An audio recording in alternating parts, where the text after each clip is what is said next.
intersection of good drinks, good music, and good times. This is Hops and Spirits Bar Conversations. I think we're in for a treat once again, and our worldwide show keeps going worldwide.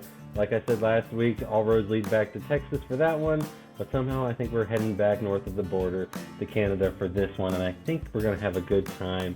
But before I introduce my guest, don't forget to follow us on all of our social media at Hops Spirits, all one word. Go to hopspirits.com. Make sure you join our Facebook group, Country Music and Bourbon, to get a little bit of head start on what we've got coming up. But like I said, we got a fun one. I'm pretty sure we're north of the border for the most part, as we welcome in the country duo known as Nice Horse with their new self-titled album coming out on April 19th. Let's welcome in Katie and Brandi. Hello. Hey, and you're right. We are usually north of the border. Today we are in Nashville, but I mean, most of the times we find ourselves north of the border in Canada. So I was curious because I thought I saw that did you guys come down here for the eclipse, or was that just pure coincidence with a writing session or something? We really were looking for some inspiration, so we were like, let's go where the eclipse is. Come for the rights and stay for the eclipse. That's what they say, I think. So. Now, did you really write an astronomy song? That's what I want to know. I mean, yeah, we may have included a lot of stars, and we actually didn't mean to, but it was sort of as we were humming, like talking in conversation, the co-writers we were writing with said something, and we were like, that's a great song title, and it may have involved stars. Yeah. It's like, honestly, the best part about writing is like that, like half an hour before you actually start the write, and you're chatting, and you're hanging out, you're getting caught up. Or if you don't know the people, like, you know, you're like literally getting to know the people for the first time. And I love it when like songs are so magic when you just write a song out of whatever you were just kind of casually talking about. It's so special when that happens. Yeah. Well, I can't wait to see if that ever gets to see, I guess, could I say pun light of day, or if it gets eclipsed or not? I don't know. That could be a fun there. I was waiting for you to say it. If you didn't say it, I was going to. Well, and since this is Bar Conversations, I always try to find something that, if you're from a certain area of the country or world, if I've got something from there. I don't have anything from Canada, but you guys are Nice Horse, so I got some Wheel Horse. Yeah! So that's what I'm drinking tonight. Do you guys have anything good tonight? Yeah, so you know what? We've been actually, so our neighbor out of the place that we stay here in Nashville is the rep for long drink. They're Finnish. They're Finnish. It's a drink from Finland. And so we've been drinking it, and it's not super horse themed, but I suppose like horses are long in the face, so long drink maybe counts. Well, they can go for a long run. Yeah, that's why. We're all And then tying they into need a the drink. theme. And then they need a drink. Yeah. Go for a long run, you get a drink. Now, if you're not, say, drinking the long drink, what's your favorite go-to? You bourbon girls, tequila, beer? What's your drink of choice? Tequila is never my drink of choice. It finds itself with me sometimes. Aren't we going for margaritas tonight? Yeah, we are. Damn it. I actually am a red wine drinker. Red wine, to me, a lovely, nice little glass of red wine to end the evening or start the evening is kind of my choice. Yeah, I'm a red wine. Like Katie and I are very aligned on this. This is a duo, a duo drink for us is red wine. But I also love gin. I'll always drink gin. Okay. Now with the red wines, I discovered last year we went down to Argentina and Patagonia and Malbec. I'd never really been a red wine guy, and then all they do is eat. And now I like Malbec. So I get it. Red wine's great. Yeah, Malbec's great. We'll have a Malbec with you next time. Yeah. There we go. I like that. I did a tour of Napa Valley one time, and that was when I discovered how much I loved Cab Savs. Like, I just knew that I liked good red wine, but I didn't know what it was, and then I did this tour, and I was like, oh, Cab Sav, that's my drink. I was going to say, we did a little bit of Malbec's their main one down there, but Cab Sauv and a couple others, they either a blend or both my wife and I were like, oh, we like red wine now.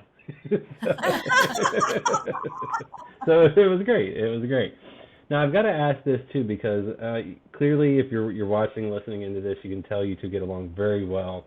You were actually friends for a while before you guys got the duo together, right? Yeah, we would refer to ourselves as friends and musical allies. So, like, we were both musicians. We met because I was playing a show that Brandi saw me play on breakfast television. That was like a television show up in Calgary, Alberta, and I was promoting the show. And it turns out if you do those things, it works because she watched me on it. I saw her on TV, and I was like, I'm gonna go to that show tonight. Yeah, and so she came watch the show. I was just doing a solo singer-songwriter thing, and then she came up to me and she was like, hey, I think we should be friends. And I said, that seems like a great idea. You seem nice. And so I got her number. I was playing a show a couple weeks later, and I said, do you want to come play this show with me? So she joined me, and this was in Calgary, but I lived, and I still do live in Vancouver, and Brandi was moving to Vancouver. And so once we found that out, we started to get together once she was in Vancouver. We'd get together once a week and do these sushi dates, and we would just like talk about how to take over the musical world, but separately. Brandi had a really cool indie rock project called Sydney York that she was doing, and I had left the rock and roll world, and I was doing singer-songwriter country-ish stuff, and we were just trying to help each other, like share musical contacts, like here's something I tried that I think you would really like, or I met this person, I think they'd really like you. And I would play bass in Katie's band. Yeah. Katie helped do our social media. Like, we really did work together on a lot of things. And we just weren't a band.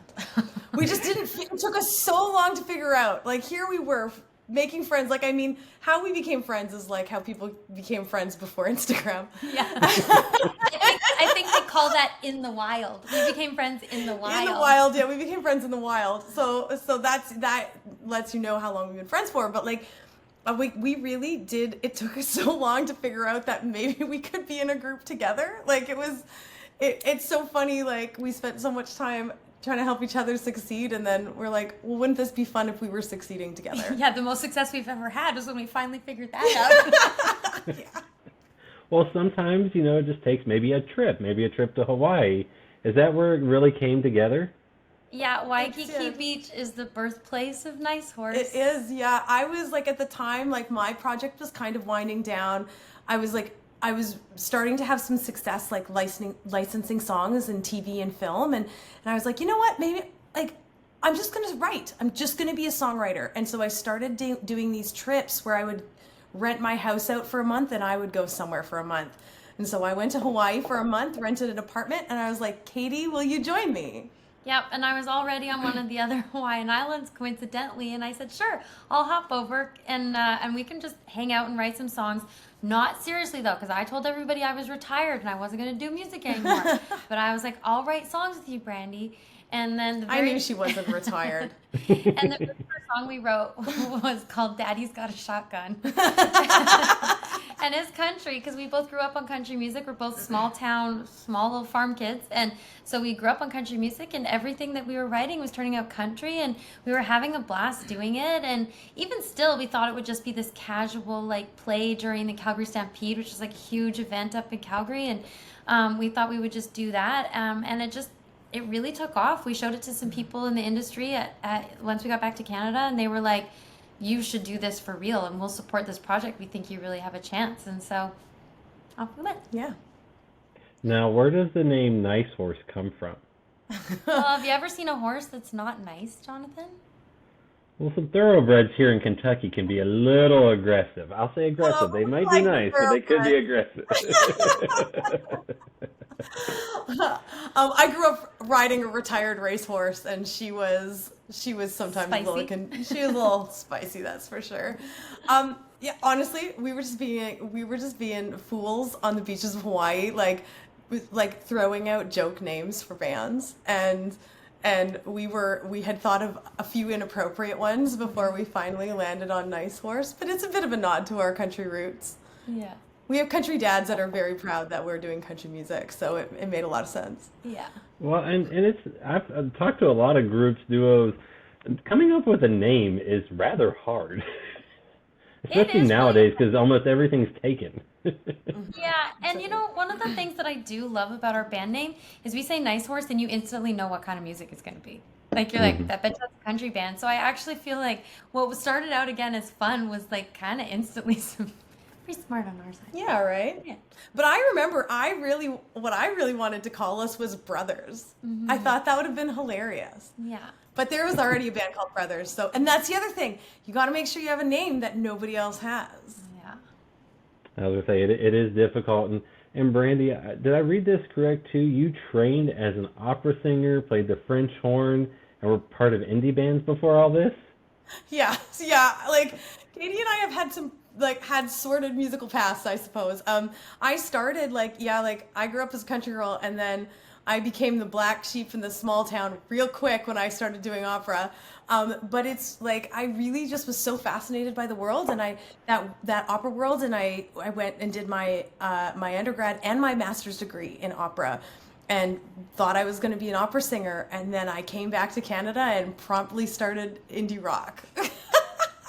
And I still play French horn because I actually am, in addition to being a nice horse, I also am in the Royal Canadian Navy, and as a musician and as a French horn player. So if you need anybody to march you into battle, I'm your girl.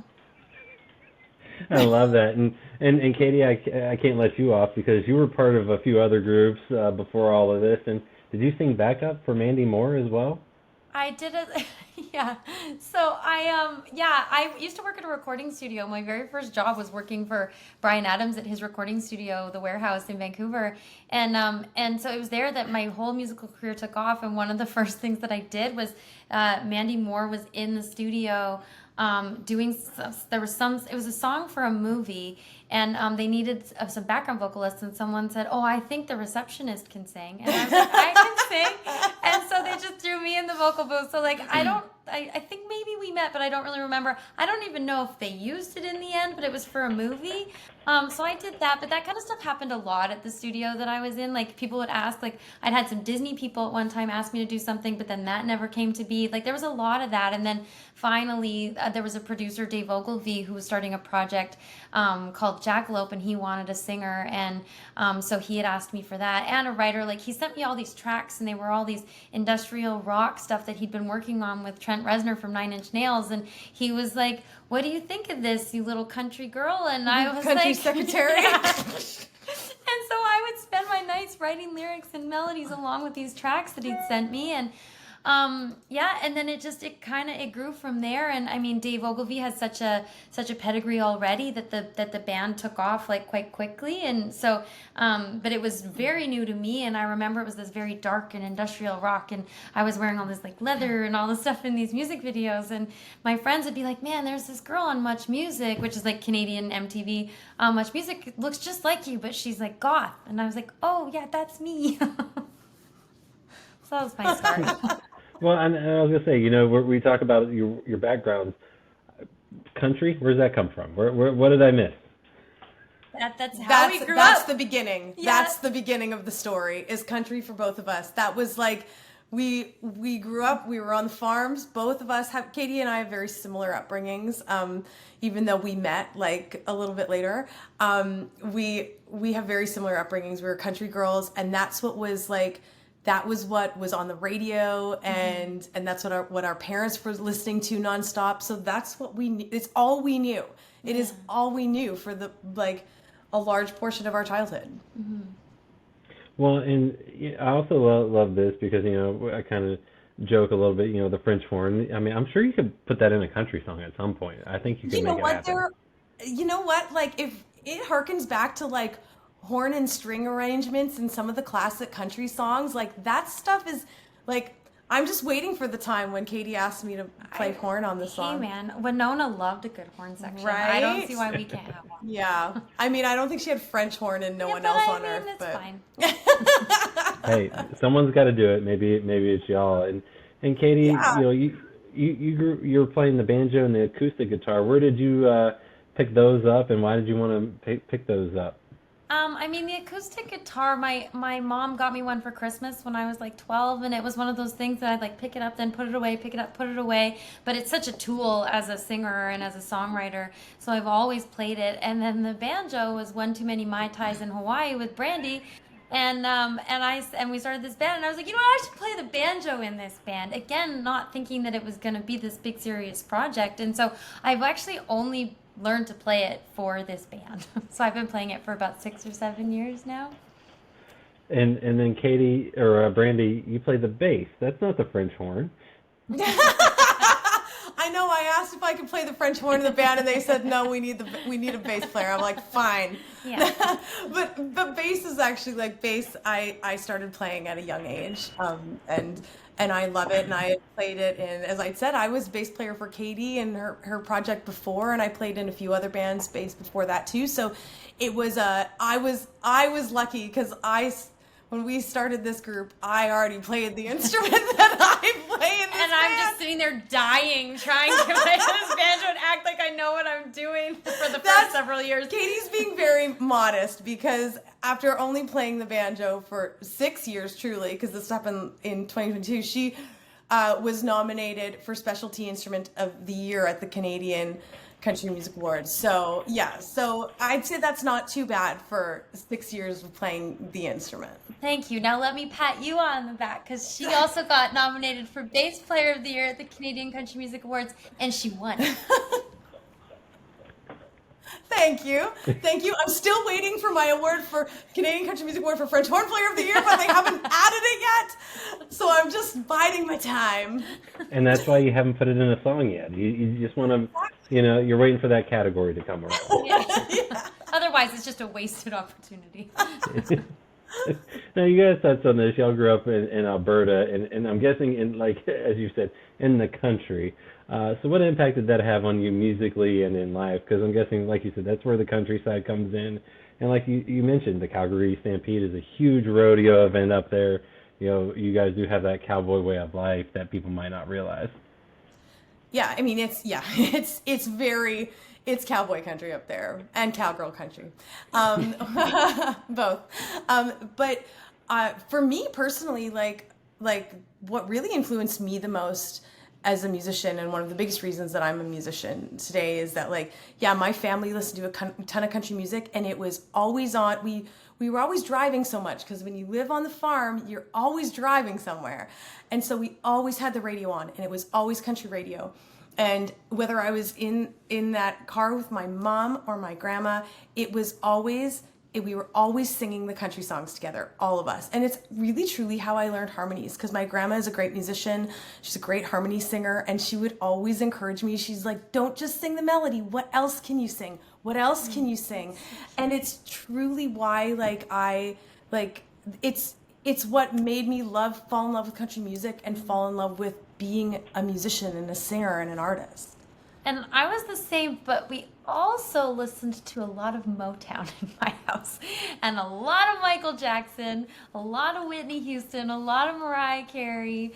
But yeah, same thing. And I find that for Brandi and I, that's where we really bond. Is I don't want to say this and then you'll quiz me and I'll get it wrong, but there's barely a country song from the 80s and 90s, 2000 to now that Brandi and I can't name and sing. And so no one likes to be in a car with us, because if it comes on, we're like, just immediately. Oh my God, there's a station in Nashville, Nash Icon. They play all the classics, and Brandi and I are like, every song we're like, yes, this is so good. And so I find for us musically, that is where we have truly bonded, is through knowing that, and then writing it and getting an opportunity to meet the people and write with the people who have written those songs itself is so inspiring. And to be around those people. I remember we got to open up for the Nitty Gritty Dirt Band, which in itself was the freaking coolest thing. But I was going through my dad's record collection downstairs, and I had found a Nitty Gritty Dirt Band album that he had bought before I was even born. And I was like, Dad, you bought this record, and then all these years later, now I'm opening up for that band. Who could have ever seen that? So it's just something that's been in our lives, and now it makes so much sense that this is where we are. But I find those you need to explore, especially when you're really young, a teenager and stuff. You need to, I always say to people, you don't know if you like basketball unless you play basketball. You don't know if you want to play rock or play the French horn or whatever until you try it all out. But in the end, we just landed at home, I think. Yeah, I mean, we did try a lot of things out, and we came back to what's, I think, really truly in our hearts and our souls. Yeah. Well, and you both touched on this a little bit. Who were the artists though that you either gravitated toward at a young age, or even now that you kind of look up to, or you just keep listening to? I mean, Dolly Parton forever, right? She's undeniably the greatest. George Strait to me is another one that can just do no wrong. For me, Shania is like so huge for, like, I just wanted to be Shania as a young girl. And I also really loved like the storyteller songs of the 80s and 90s, and two that were just absolute masters of it and that I always had on were Garth Brooks and Reba McEntire. Yeah. They're just so good at like all of like the stories in those songs. I wanted to be in those songs, even though I shouldn't have probably at that age wanted to be in Fancy. Probably not. But I did. Don't tell my parents that. Oops. But you know, I think that goes to what you guys have been able to do and put out. And you know, I mentioned at the very tip top, you guys have a new album out called Nice Horse that's dropping on the 19th, a couple days after this airs. What can folks expect with that album? You know, for people that don't know us, we have been through a lot as a band. We've been a band since 2017, I think, and we released an EP back then, and then we were just doing singles as we were really finding our way and finding our voice as a band. And then, of course, like everybody else experienced, there was the pandemic. We went through that, and, you know, we were just recording some music. We were in the studio right before the pandemic hit. And so that stuff, we had so much music that never ended up seeing the light of day when that happened. And then we couldn't do anything with it. And so we turned to writing. And Brandi and I spent years and years writing for this EP that is now out. And through those years, we went through a lot of difficult, heartbreaking things and some good things too, but it was a tough time. And I think you hear that in the record. I've often been saying that it's an album that I think is full of heartbreak and full of hope, because we're still here. We got it. We're releasing it. And we're so proud of what through the darkness that we went through, we came up with some really great stuff. Yeah. So yeah, it feels really vulnerable to me. Like, I think there's a lot of things that we talk about in that album that are like just very honest and true to us, which we want to be honest and true with the people who listen to our music, even when sometimes it's not super easy to be. Like, it's not like when you go through hard times, like often you're like, I'm fine, but you're not fine. So, and I feel like we really did put all of those energies and all of those emotions in those years we were writing into the songs. And we had just so and we really got to choose the ones that meant the most and feel the best to us as a result. Yeah. When you talked about kind of being enjoying those storyteller songs, and I read where y'all said on this album in particular, you quote unquote grew up as songwriters during the process, and with that your sound evolved as well. Can you kind of explain that? Well, I think we got an opportunity to work with some really great people like this, you know, because everybody was at home.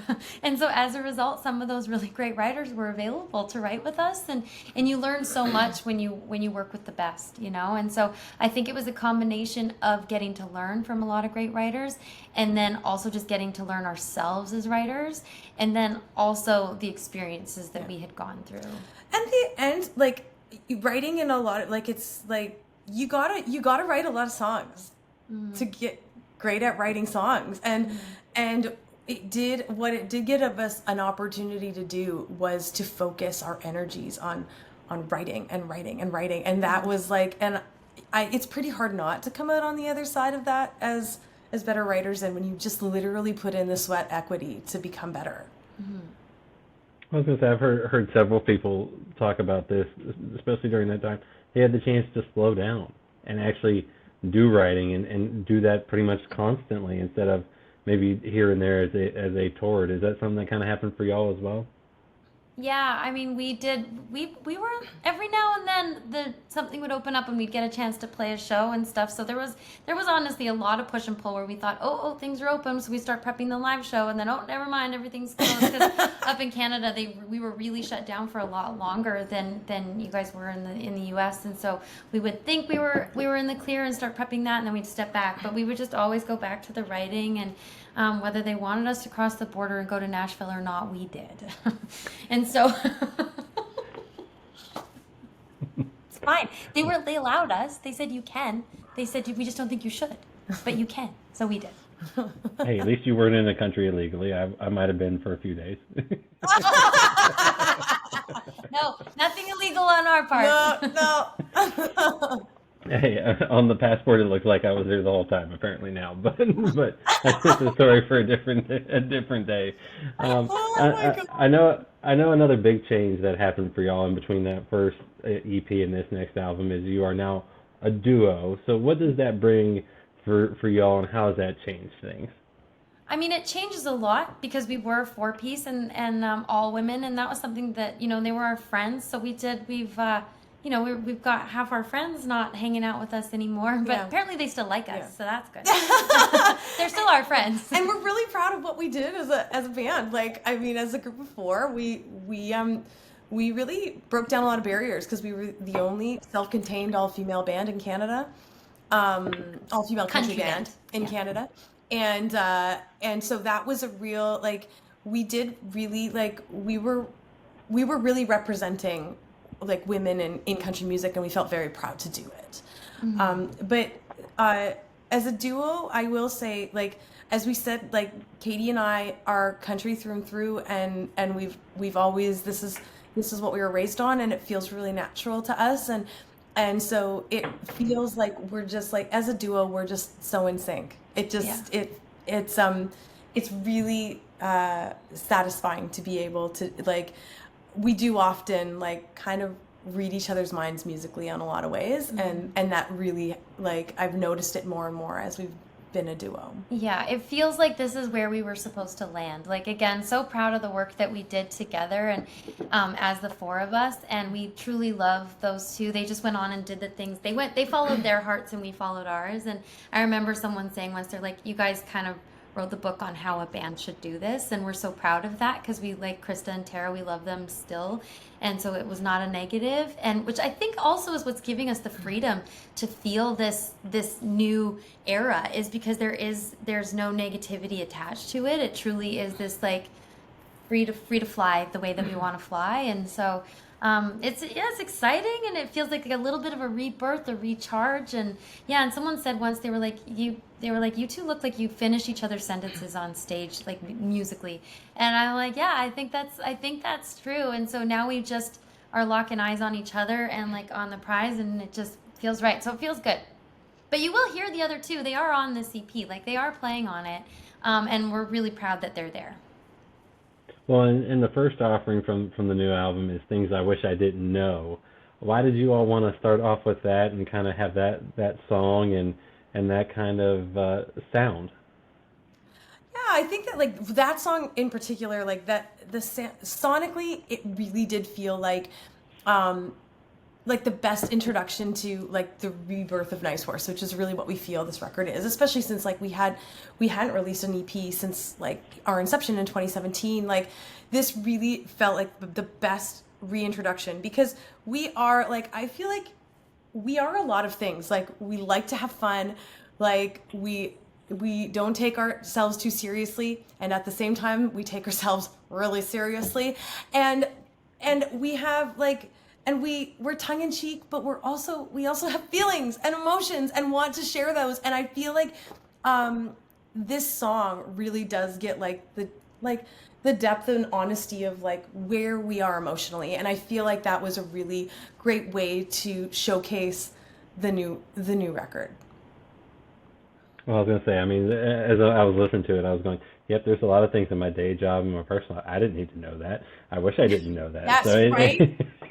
Also, I connected with it. yes. And then you guys, on the other offering that people have gotten to hear so far, Seeing Ghosts, that brings more of the rhythm, maybe more of the sound that they might have been used to hearing, but also lyrically, though, it's more akin to Things I Wish I Didn't Know, a little more personal. Yeah, and then again, that's where we feel this EP shows all sides, because that side of us that loves that, like, gritty and, like, in your face, it's still loud and proud throughout this. But yeah, again, that was another song that there's actually a really funny story behind that song, is, like, we had come down to Nashville to do some writing, and again, it was when it was, like, you can cross the border, but if you get COVID, you got to stay like 14 days in a hotel somewhere. And so it was our first time coming back down to Nashville after all of that. And we were just like, okay, one goal, don't get COVID. And we've gone into this songwriting session with this guy, David Mescon, who's an incredible writer. Yeah. And I get a text on my phone, and it's from a friend who we had dinner with, the only friend we had dinner with, because we were keeping to ourselves. And he says, and he knows this story because I give him crap for it all the time. Hey guys, can't see you Saturday. I've got COVID, lol. And I'm like, lol? That's not funny. You have COVID? So I'm showing Brandi. We're having a panic. We tell the writer, David Mescon, we're like, hey, turns out we were just with somebody who has COVID. And he goes, okay, well, that's okay, but you should probably go get a test and make sure you don't have COVID, because then now you're here. And we're like, yeah. And he's like, but if you don't, then you can come back. Yeah. And so we this is like 10 minutes into the session, and so we hadn't written a note yet, and so we went to the Walgreens, and we got COVID tests. Yeah, they had those rapid tests. We didn't have those in Canada yet. So I walk in and I see them on the counter, and I'm like, oh my God, rapid tests, we can do this right now. Yeah, so we went and got them, and then we did them in the car and waited for the results. We felt like we were waiting to see if we were pregnant or not. And then we planning our wedding really quick, just in case. Yeah, and our 14-day honeymoon that we were going to have in the U.S. And it turns out we weren't pregnant, so we went back and wrote Seeing Ghosts. Yeah. Is that where Shotgun, the Shotgun song came from? Right? Oh my God. Shotgun Nice Horse. That's why we're together. Well, but I mean, I love to hear, because there are always stories behind the stories that you share in the songs. And what's that process like for y'all when you're writing and bringing a song to life? Like you said, sometimes it's a crazy experience like that. Maybe it's a lyric or something someone said over here. What's it like for y'all?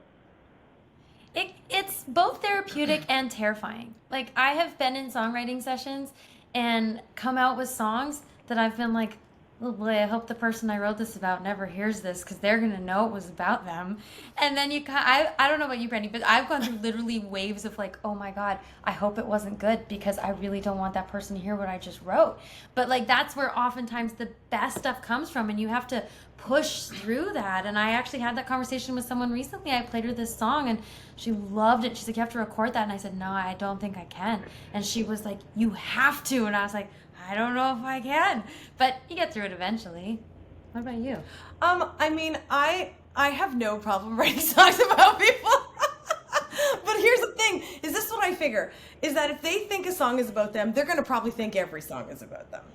Yeah, that's true. It's a real Carly Simon, You're So Vain situation. Yeah. So look, they're probably going to think one's about them anyways. So. And you should write those songs. Like, again, the best songs come from the deepest part of your heart. You gotta write it out. You gotta write it out. Yeah. So, yeah. But it can be, like I said, so sometimes it feels so good, and usually those are the ones, we all know, those are the songs that resonate, not just from anybody, any writer, when you hear those songs that you know that they wrote that from like the very deepest part of their heart. Those are usually the songs that people love, but it's not always easy to go there. I will say for me, I do need kind of I have no problem writing, like it doesn't, but it might be perhaps because usually it takes me a significant delay in the time before I'm ready to write about it. So I wrote a song like a couple months ago about a relationship I was in like 9 years ago. So like, sometimes it takes me a bit of time, but I get there and I have no problem once I got there. Yeah. I'm too soon is what you're saying. I'm too soon. Too soon, Katie. Well, Katie, just save yours for a little bit later, then record them. It'll be great. No one will know. Yeah, you can write them now, just record them in 9 years, and I'll wait and record and write them in 9 years. Okay, perfect. And clearly y'all like to have a good time and have fun. So what's it like when someone goes to a show and sees y'all perform? I mean, we feel like that's when we shine. We love it. We love to have a good time. There's not a lot of sitting down at a Nice Horse show. I like even these songs that again are the more vulnerable and serious. They still, every song we feel like packs a punch in one way or another. And I love, like, the thing I love about performing live is I want the fans to feel something, and I want to feel something. Like, so I feel like we try to build a show that, like, if we're not feeling something, then something's wrong too. Because, like, if we're not feeling something, how is anybody out there going to feel anything? And I think we really bring that to our shows all the time. And we're really thoughtful about our live show because of that. Like, we want to make sure that like we don't just like, we're not just throwing something together for people. We want people to have an experience that they love because it's what we love. Mm-hmm. Like, we want to share that with them. Yeah. Well, I was going to say, the songs that y'all have, whether it's off the new album or some of your older stuff, there's definitely a lot of fun, some clever lyrics, and I guarantee you everyone has to have a good time with that. Absolutely. and you talked about this earlier. You got to share the stage like with the Nitty Gritty Dirt Band. For those that know some Canadian music, you also were up there with the Washboard Union.